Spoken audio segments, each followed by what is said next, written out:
PT Jaya Mas Medica Industri Tbk mencatat laba bersih sebesar Rp367 miliar pada 2025 dengan pertumbuhan 14% dibandingkan tahun sebelumnya yang didorong kinerja penjualan dan efisiensi biaya.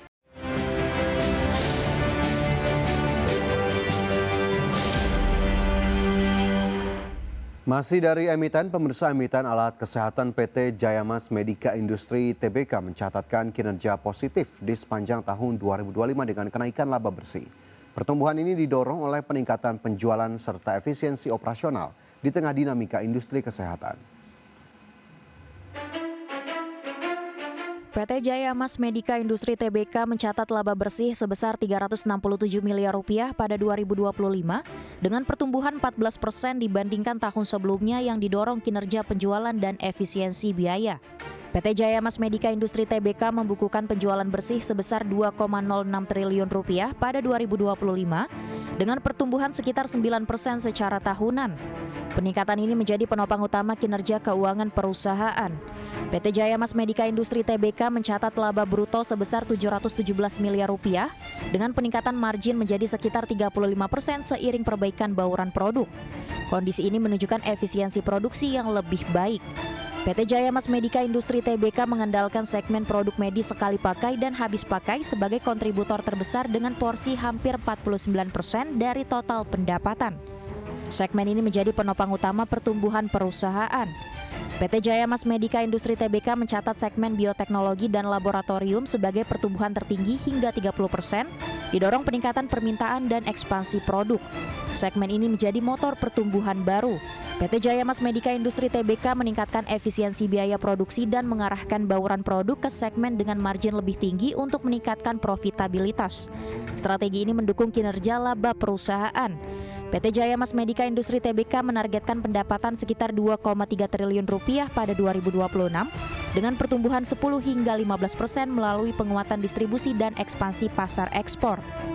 Perusahaan juga menjaga efisiensi operasional secara berkelanjutan. Berbagai sumber IDX Channel. Emiten distribusi buah segar terus mendorong perluasan jejaring bisnis untuk meningkatkan penetrasi pasar. Langkah ini dilakukan melalui penguatan distribusi dan kerjasama dengan berbagai mitra di tengah persaingan industri pangan yang semakin ketat.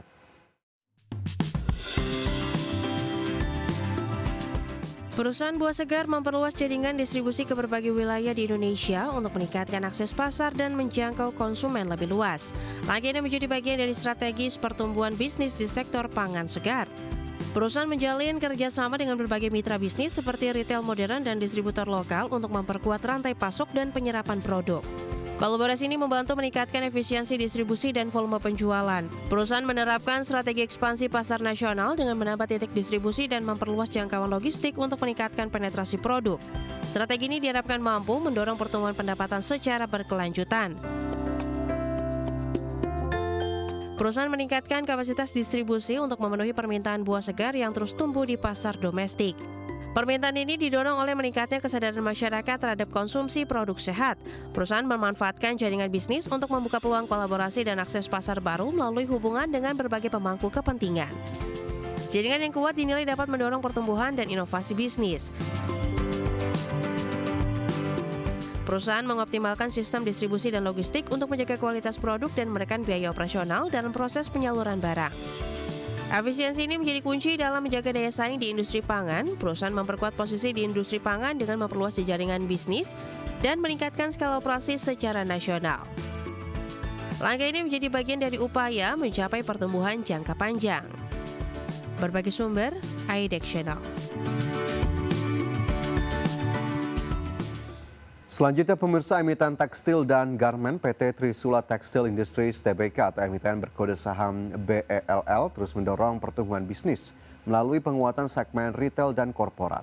Strategi ini dilakukan untuk menjaga kinerja di tengah persaingan industri tekstil yang masih menantang.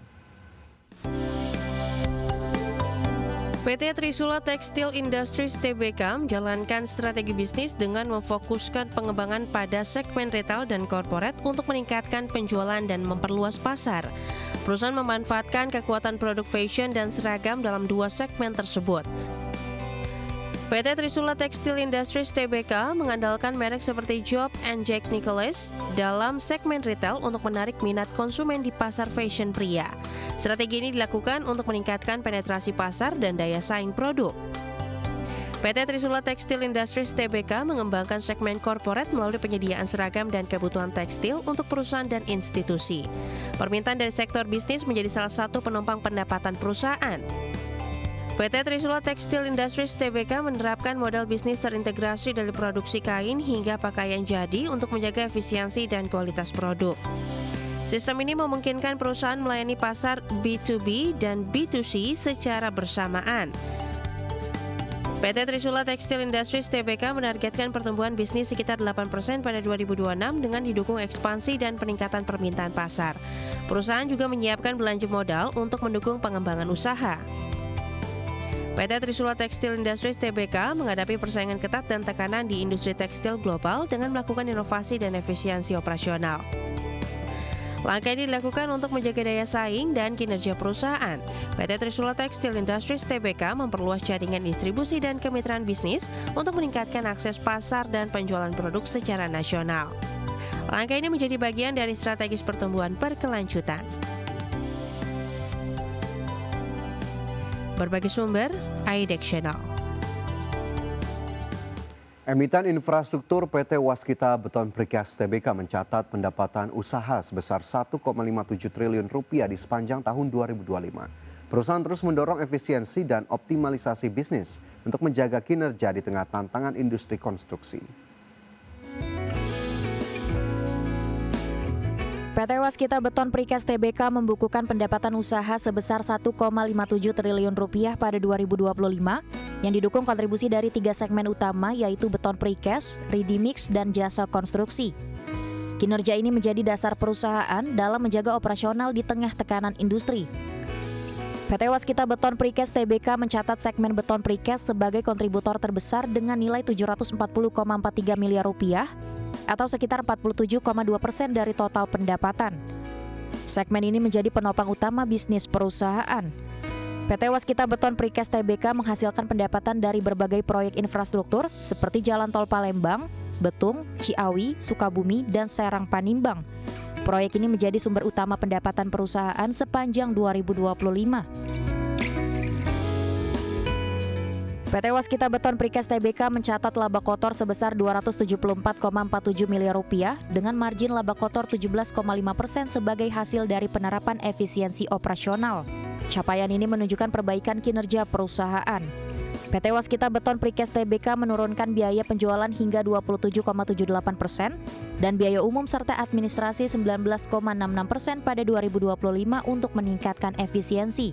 Strategi ini dilakukan secara konsisten di seluruh lini bisnis. PT Waskita Beton Precast Tbk menerapkan strategi optimalisasi proses produksi dan pelaksanaan proyek untuk menjaga produktivitas dan kualitas layanan. Langkah ini menjadi bagian dari upaya menjaga stabilitas kinerja perusahaan. PT Waskita Beton Precast Tbk memfokuskan strategi pada penguatan pasar efisiensi dan optimalisasi bisnis untuk menjaga keberlanjutan usaha di tengah volatilitas ekonomi global. Langkah ini diharapkan mampu menopang kinerja jangka panjang. Berbagai sumber IDEX Channel.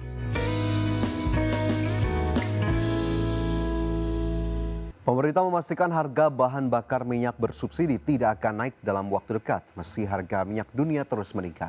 Pemerintah meyakini ketahanan fiskal Indonesia masih terjaga hingga akhir tahun. Pemerintah memastikan harga bahan bakar minyak bersubsidi tidak akan naik dalam waktu dekat, meski harga minyak dunia terus meningkat. Pasalnya APBN saat ini masih cukup kuat untuk menahan gejolak global. Menurut Menteri Keuangan Purbaya Yudi Sadewa, dengan asumsi harga minyak saat ini, ketahanan fiskal Indonesia diperkirakan masih terjaga hingga akhir tahun.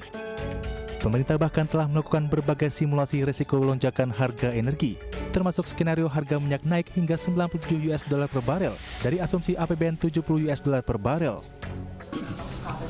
APBN kita kan masih tahan. Saya nggak rubah APBN atau subsidi yang ada sampai titik yang mungkin nanti harga minyak tinggi sekali ya. Tapi pada saat sekarang sampai akhir tahun dengan harga sekarang kita masih tahan APBN ya, tergantung keputusan pimpinan nantinya. Tapi saya tawarkan aman, kira-kira itu. Purbaya juga mengaku tidak khawatir konflik Timur Tengah akan berdampak buruk pada APBN karena ada berbagai instrumen untuk menjaga defisit APBN. Mulai dari melakukan efisiensi belanja kementerian lembaga hingga meningkatkan penerimaan negara dari sektor komoditas. Dari Jakarta, Tim Liputan, IDX Channel.